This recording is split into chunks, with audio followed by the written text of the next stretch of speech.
ಏನು ಅಡುಗೆ ಮಾಡ್ತಾಯಿದ್ದೀರಿ? ಸಲಾಡ್ ಮಾಡ್ತಿದ್ದೀರಾ? ಹಾಂ ಸರಿ. ಯಾರ ಸಹಾಯ ತಗೋತೀರಿ?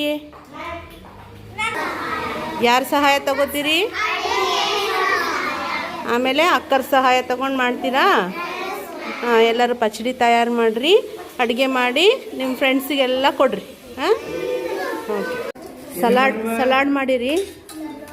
ಸಲಾಡ್ ಏನೇನು ಹಾಕಿರಿ ಸಲಾಡಿಗೆ? ಸಫಾ ಏನೇನು ಹಾಕಿದಿ?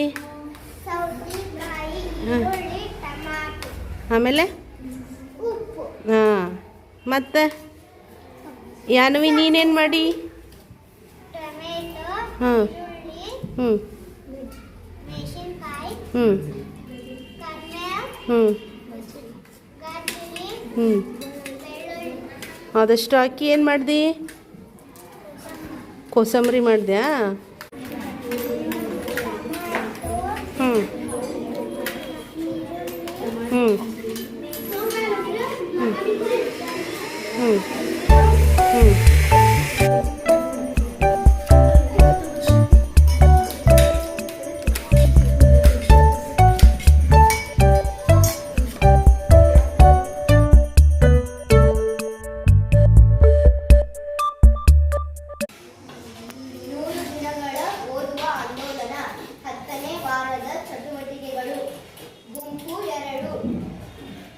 ನಾನಿ ದಾದಿ ಕಿ ಕಹಾನಿಯ ಅಜ್ಜ ಅಜ್ಜಿಯರ ಕಥೆಗಳು.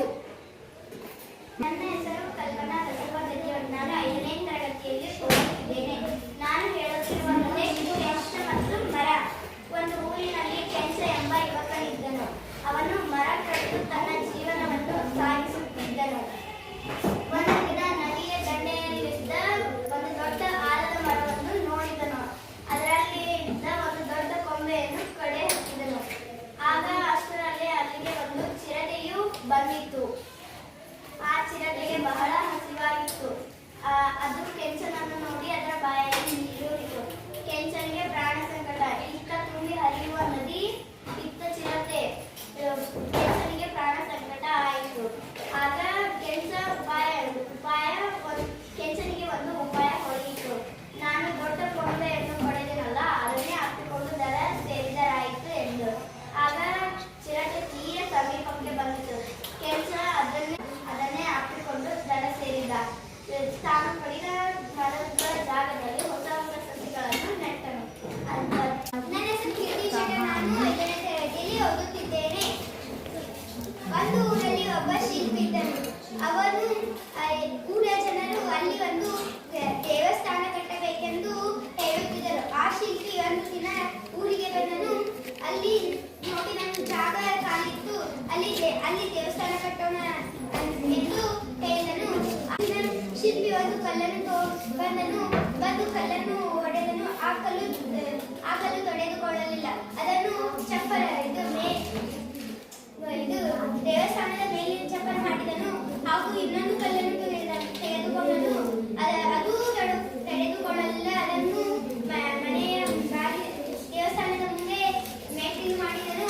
ಮತ್ತೊಂದು ಕಲ್ಲು ತಗೊಂಡನು. ಅದು ತೆಗೆದುಕೊಳ್ಳಲಿಲ್ಲ. ಅದನ್ನು ಗೋಡೆ ಮಾಡಿದನು. ಮತ್ತೊಂದು ಕಲ್ಲನ್ನು ತೆಗೆದುಕೊಂಡನು. ಅದು ದೇವರನ್ನು ಅಡಿ ಇಟ್ಟನು. ಊರ ಜನರು ಅಲ್ಲಿ ಬಂದು ಅದಕ್ಕೆ ಹಾಲಾಭಿಷೇಕ, ಪಟ್ಟಾಭಿಷೇಕ ಎಲ್ಲ ಮಾಡಿದರು. ರಮ್ಯಾ ಗೋವಿಂದಮಣಿ. ನಾನು 5ನೇ ತರಗತಿ. ಒಂದು ಊರಿನಲ್ಲಿ ಒಬ್ಬ ಬಡವನಿದ್ದನು. ಅವನ ಹೆಸರು ರಂಗಪ್ಪ. ಅವನು ಮರವನ್ನು ಪಡೆದು ತನ್ನ ಜೀವನವನ್ನು ನಡೆಸುತ್ತಿದ್ದನು. ಅವನು ಒಂದು ದಿನ ಒಂದು ನದಿಯ ದಂಡೆಯಲ್ಲಿ ಒಂದು ಮರವನ್ನು ನೋಡಿದನು. ಅವನು ಆ ಮರವನ್ನು ಏರಿದನು. ಆ ಮರವನ್ನು ಏರಿದಾಗ ಕೊಡಲಿ ಜಾರಿ ಆ ನದಿಯಲ್ಲಿ ಬಿದ್ದಿತು. ಆವಾಗ ಆ ರಂಗಪ್ಪನಿಗೆ ಚಿಂತೆಯಾಯಿತು. ಆ ನದಿಯಿಂದ ಒಂದು ದೇವತೆ ಪ್ರತ್ಯಕ್ಷಳಾದಳು. ಅವಳು ರಂಗಪ್ಪನಿಗೆ ಯಾಕೆ ಚಿಂತಾಕ್ರಾಂತರಾಗಿರುವೆ ಎಂದು ಕೇಳಿದಳು. ಆವಾಗ ಆ ರಂಗಪ್ಪ ನಡೆದ ಸಂಗತಿಯನ್ನು ದೇವತೆಗೆ ಹೇಳಿದನು. ಆ ದೇವತೆ ನದಿಯಲ್ಲಿ ಮುಳುಗಿ ಬಂಗಾರದ ಕೊಡಲಿಯನ್ನು ತಂದಳು. ರಂಗಪ್ಪನು ಇದು ನನ್ನ ಕೊಡಲಿ ಅಲ್ಲ ಎಂದು ಹೇಳಿದನು. ಆವಾಗ 2ನೇ ಸಲ ಆ ದೇವತೆ ನದಿಯಲ್ಲಿ ಮುಳುಗಿ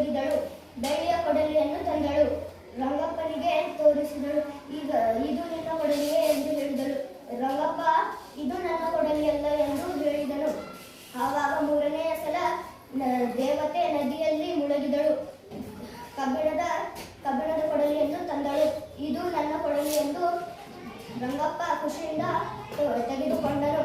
ಆವಾಗ ಆ ದೇವತೆ 3 ಕೊಡಲಿಯನ್ನು ಗಂಗಪ್ಪನಿಗೆ ಕೊಟ್ಟಳು. ನನ್ನ ಹೆಸರು ಕೃತಿ, ನಾನು 5ನೇ ತರಗತಿಯಲ್ಲಿ ಹೇಳ್ತೀನಿ. ನಾನು ಹೇಳ್ತಿರುವುದು ಕಾಲಕ ಗುಬ್ಬಮ್ಮನ ಕಥೆ ಹೇಳ್ತೀನಿ. ಒಂದು ಊರಾಗ ಒಂದು ಕಾಗಿ ಗುಬ್ಬಿ ವಾಸಿಸುತ್ತಿದ್ದರು. ಅಲ್ಲಿ ಒಂದು ಮರದಾಗ ಗೂಡು ಕಟ್ಟಿತ್ತು. ಅದು ಅಲ್ಲಿ ಒಂದು ಮರದಾಗ ಇದು ಗುಬ್ಬಿ ಇದು ಕಟ್ಟಿತ್ತು, ಹುಲ್ಲಿನ ಮನೆ. ಗಾಗಿ ಕಲ್ಲಿನ ಮನೆ ಕಟ್ಟಿತ್ತು. ಅವಾಗ ಒಂದಿನ ಜೋರಾಗಿ ಮಳೆ ಬಂದಿದ್ದಕ್ಕೆ ಗುಬ್ಬಿ ಬಾಯಿ ಹುಲ್ಲಿನ ಬಿದ್ದುಬಿಡ್ತದೆ. ಬಿಡಕ್ಕೆ ಅದು ಕಾಲಕ ಕಟ್ಟಿದ ಮನೆ ಬಿದ್ದತಿ. ನನಗೆ ತಗ್ಗ ಇದು ನನಗೆ ಮನ್ಯಾಗ ಹಾಕೊಂಡು ಇಲ್ಲ ನನ್ನ ಮಗಳಿಗೆ ಜಗ ಮಾಡ್ಸಕ್ಕೆ ಮನೆ ಇರ್ತಿತ್ತಂತೆ. ನಾಳೆ ಬಾ ಅಂತಿತ್ತಂತೆ. ಮತ್ತೆ ಕಟ್ಟಿತ್ತಂತೆ. ಕಾಲಕ್ಕ ನಂಗೆ ನಿಮ್ಮ ಮನ್ಯಾಗ ಸ್ವಲ್ಪ ಗಿಡ ಕೊಡು ಅನ್ಸಿತ್ತಂತೆ. ಇಲ್ಲ ನನ್ನ ಮಗಳಿಗೆ ಹಾಸ್ಕೊಡಕ್ಕೆ ಮನೆ ಇರ್ತಿತ್ತಂತೆ. ಮತ್ತೆ ನಾಳೆ ಬಾ ಅಂತಿತ್ತು.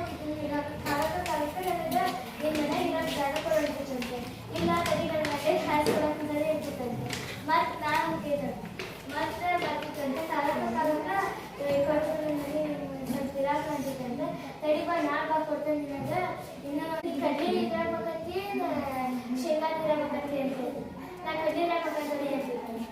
ಹೋಗಿ ಅದಕ್ಕೆ ಇದು ಕೊಡ್ತಿತ್ತಂತೆ. ಕಡ್ಲಿಗಾರ ಮಗ ಇರ್ತಂತೆ. ಅದು ಕಟ್ಟು ಕುಟುಂಬ ತಿನ್ನಕ್ಕಿರ್ತಂತೆ ಕಡ್ಲಿ.